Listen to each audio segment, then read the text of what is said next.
kitchen smelled like vanilla buttercream. I could hear the birthday cake boxes being opened in the dining room, paper rustling, my daughter's friends laughing. The afternoon sun came through the blinds, in stripes across the countertop where I stood arranging party favors into small bags. Sarah walked in, checked her phone, then looked at me the way you'd look at furniture that didn't match the room anymore. "Listen," she said. Her voice was flat, practiced. "Michael's coming. He'll be here in 20 minutes. I need you to stay in the kitchen or go upstairs. Don't embarrass us in front of everyone." I didn't raise my voice. I didn't ask what she meant. My hands kept folding the tissue paper around the small toys. One crease, two, three. "All right," I said. She blinked. She'd expected pushback. "Good. I mean it, David. This is Emma's day. Just stay out of sight." I nodded once. She left the kitchen. I heard her heels on the hardwood, heard her greeting the first arrivals at the door.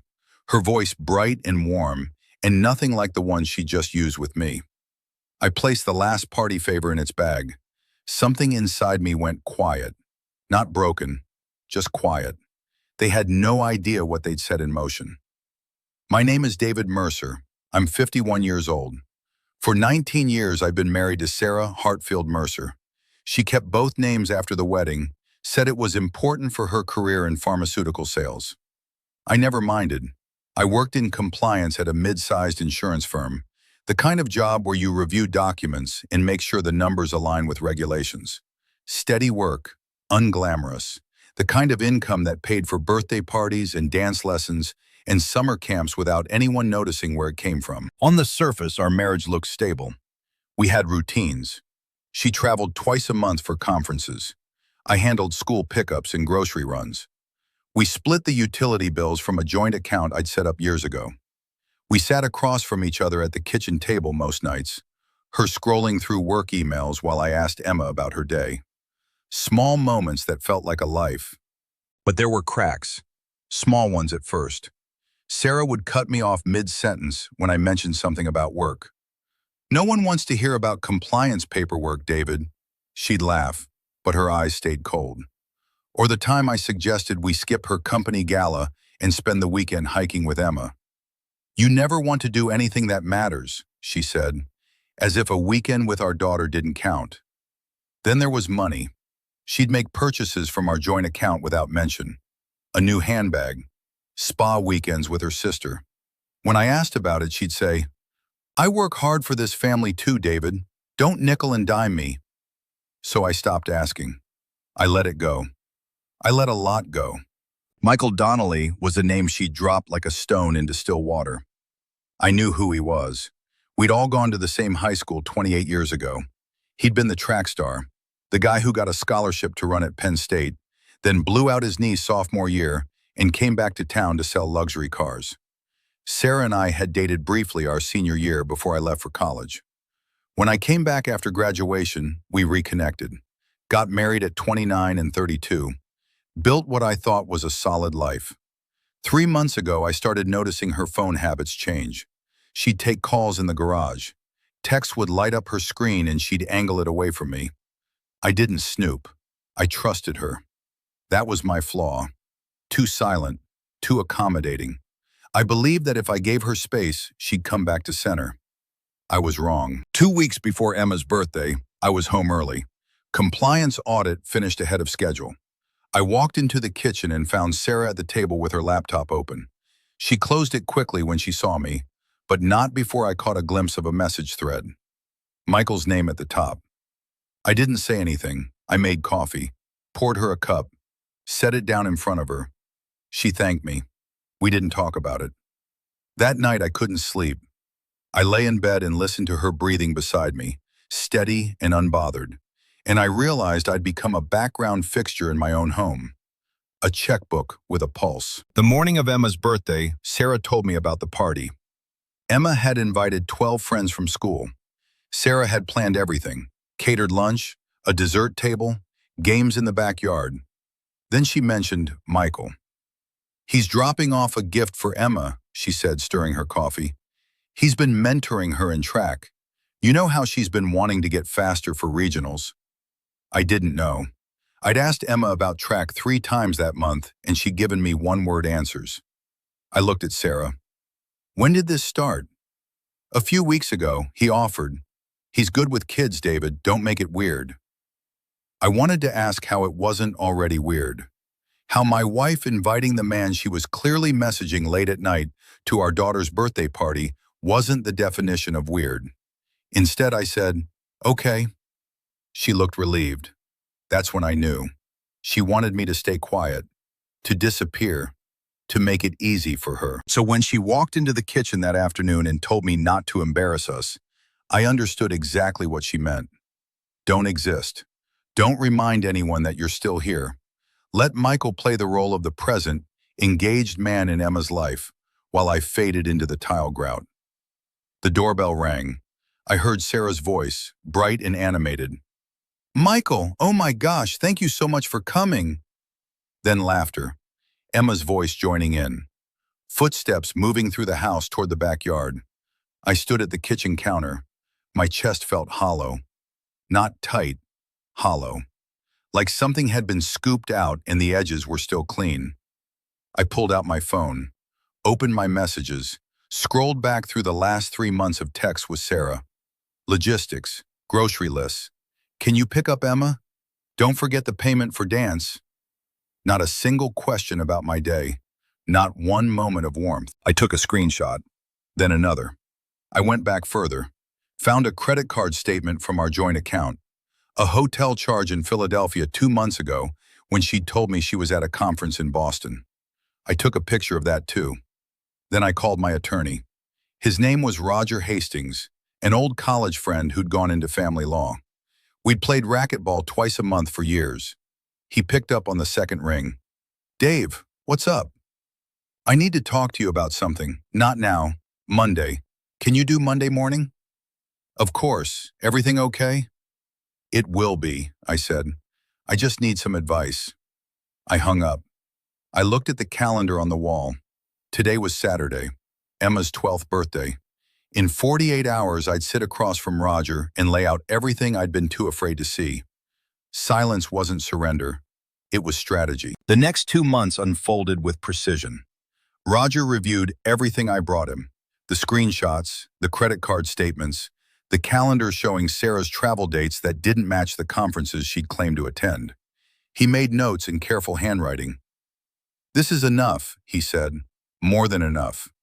We filed for legal separation first, not divorce, separation. It gave me time to move assets, to document the pattern. Roger walked me through it step by step. Freeze the joint account, open a new one in my name, transfer my paycheck, document every expense related to Emma's care, her school, her activities. I kept receipts for everything, groceries, gas, her track shoes, the deposit for summer camp. Sarah didn't notice at first. She was distracted, traveling more, staying later at work. When the bank notified her that the joint account was frozen, she called me at the office. I let it go to voicemail. She called again, then texted. What the hell are you doing, David? Call me, now. I screenshot the message. I didn't respond. 3 days later, she showed up at my new apartment. I'd moved into a furnished studio on the east side of town, close enough to Emma's school to handle pickups, far enough from the house to breathe. Sarah banged on the door at 8 in the evening. I opened it. She stood in the hallway, her coat still buttoned, her face red. You froze our account, she said. You can't do that. I can, I said. I did. You're being childish. This is about Michael, isn't it? Jesus Christ, David, nothing happened. He's a friend. I didn't argue. I stepped back from the door. I'm not doing this tonight, Sarah. Then when? When are you going to stop acting like a victim and talk to me like an adult? I looked at her, really looked. She believed what she was saying. She believed I was the one being unreasonable. I felt something settle in my chest, something calm and clear. I'll see you in mediation, I said. I closed the door. The texts escalated after that. Long paragraphs about how I was destroying our family, how Emma needed stability, how I was being selfish. I read every one. I didn't reply. My phone would buzz at midnight, 1 in the morning. 3. Screenshots of her messages filled a folder on my laptop labeled Evidence. Roger told me to keep doing exactly what I was doing. Then the system moved.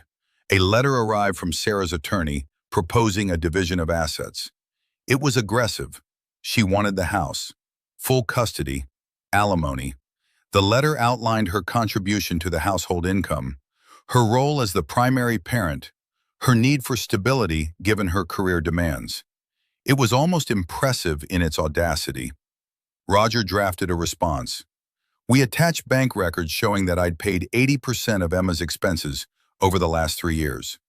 We included the travel discrepancies, the hotel charges, the text exchanges with Michael that I'd managed to recover from Emma's old iPad, still logged into Sarah's iCloud account. That last part had been Emma's doing. She'd asked to use my laptop one afternoon and left her iPad open on my kitchen table. I saw the messages. I didn't need to read far, just enough to confirm what I already knew. Roger sent the response. We waited. 2 weeks later, I picked up Emma from track practice. She climbed into the car, threw her bag in the back seat, and asked if we could stop for ice cream. I said yes. We sat in a booth at the old diner on Main Street, and she told me about her race times, about her coach's feedback, about how she wanted to break 5 minutes in the mile by the end of the season. I asked her about school, about her friends, about everything except the thing I wanted to ask. Finally, she looked at me. Mom's mad at you, she said. I know. Is it because of Michael? I paused, chose my words carefully. It's complicated, Em. Your mom and I are figuring some things out.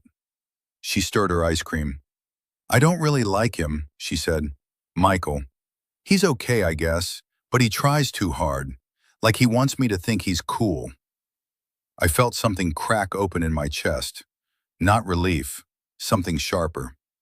You don't have to spend time with anyone you don't want to spend time with, I said. She nodded. We finished our ice cream. I drove her back to the house. She hugged me before she got out of the car, longer than usual. Love you, Dad, she said. Love you too, kiddo. The mediation happened on a Thursday afternoon in early November. We sat in a conference room on the 3rd floor of a building downtown, the kind of room with a long table and cheap prints of sailboats on the walls. Sarah sat across from me with her attorney, a woman named Patricia Voss, who wore a navy suit and had a reputation for taking no prisoners. Roger sat beside me, his notepad open, his expression neutral. Patricia started with the financials. She laid out Sarah's position: the house, the majority of the savings, primary custody, $3,000 a month in support. Roger listened. When she finished, he slid a folder across the table. It landed with a soft thud in front of Patricia. That's a record of every financial transaction related to Emma's care over the last 3 years, Roger said. Tuition, medical, extracurriculars, summer programs. It totals approximately $94,000.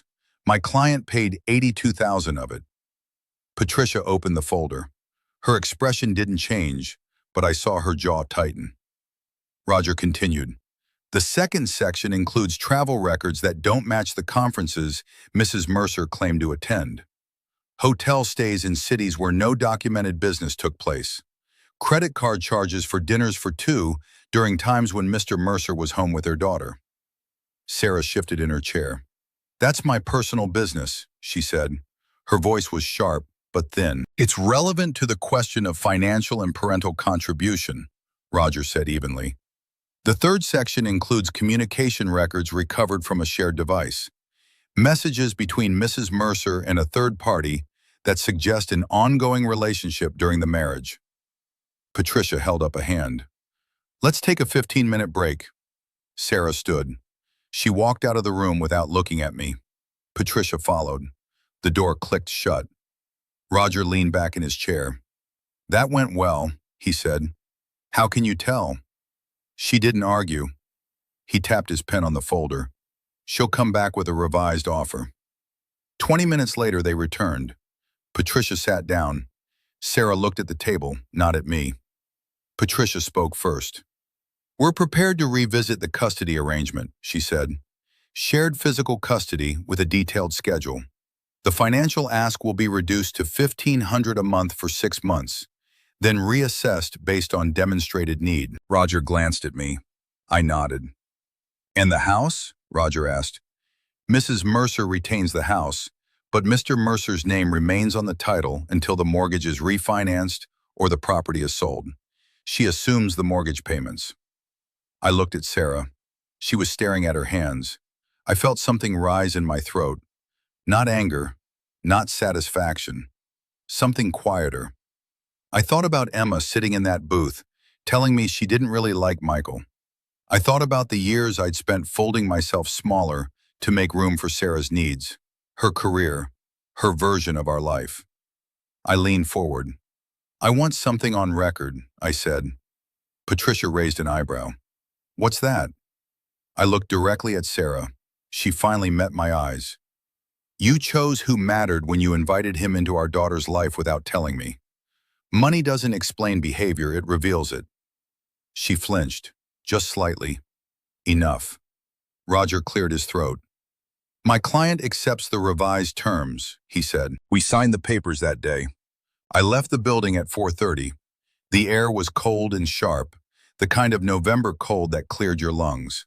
I walked to my car, got in, sat for a minute in the silence.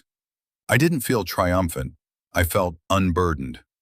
3 weeks later, I changed the locks on my apartment. Not that Sarah had keys, but it felt necessary. A closing of a door I'd left propped open too long. I deleted her contact from my phone, saved only under Emma's mom for coordination purposes. I wrote Emma a letter and left it on her desk at my place, telling her that no matter what happened between her mother and me, she'd always have both of us. That she didn't have to choose sides. That love wasn't a scarce resource. On the first Saturday in December, I woke up in my apartment to morning light coming through the blinds in clean lines across the wood floor. I made coffee.